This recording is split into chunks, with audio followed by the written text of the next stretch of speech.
Hey, what's up, guys? Graham with you on a Thursday. And listen, breaking news, big thought today. Most of us don't enjoy cleaning, right? Like that's just the reality. Most of us do not enjoy cleaning up messes. There's a small percentage where you guys will throw in your earbuds and turn up the worship music, and you just enjoy cleaning for a couple of hours. And we love you guys, and we wish you'd come over once a week and just hang out with us, right? And watch our houses be transformed. But for the majority, we don't like cleaning up messes. And if you were to ask my kids, they don't like cleaning up messes either. In fact, what they really don't like is cleaning up messes they didn't create. All right, so if I ask my oldest daughter, hey, can you help, your daughter or your sister, poured out a cup of water on the floor. Can you help her out? Your brother's having a hard time, cleaning up his toys. Can you give him a hand, right? And it's like I've made some sort of massive offense towards her because Dad, I didn't create the mess, right? It wasn't me. I didn't spill the cup on the floor. I didn't mess with the toys. It's hard to understand cleaning up a mess that you didn't create. And yet, it's something we don't like to do as adults, right?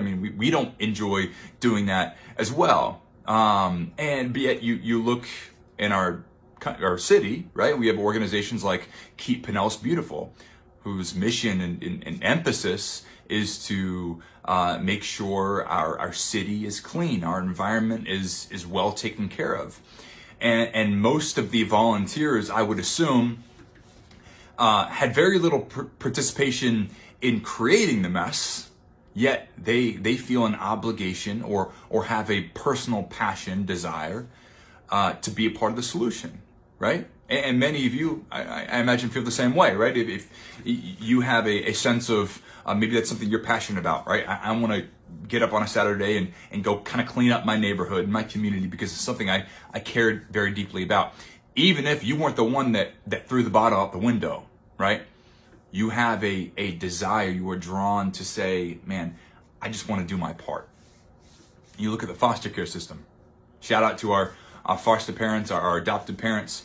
In most cases, the foster parent, the adopted parent, had no participation in the trauma that led that child to be placed in the foster care system, right? And not that it's always a traumatic situation, but if it is, in most cases, the foster parents, the adopted parent, had no connection to the trauma, had no participation in the trauma that led to that child being placed in foster care, yet they see a child that needs a home, a child that needs a family, and they say, that could be us.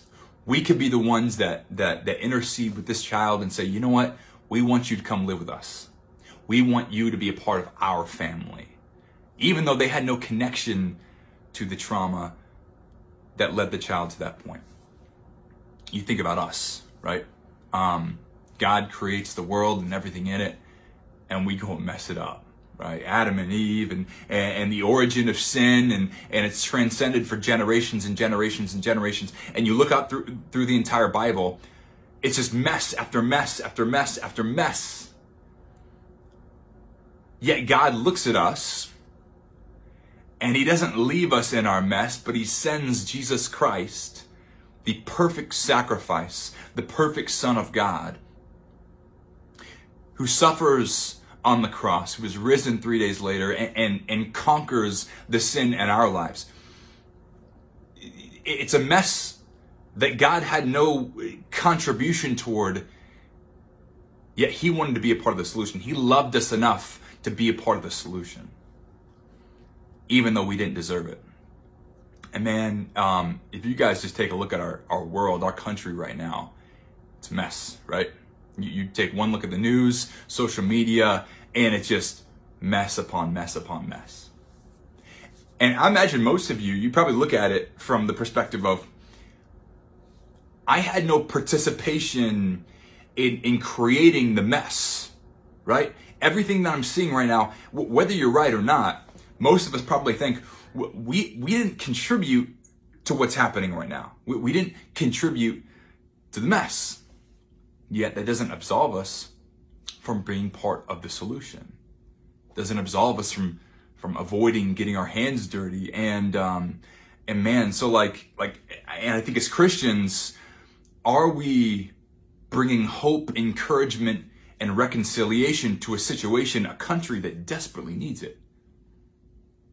You know, in your conversations, in your conversations in person, in your interactions on social media, are you contributing to the mess? Or are you bringing hope, encouragement, and reconciliation to a world that desperately needs it? Love you guys.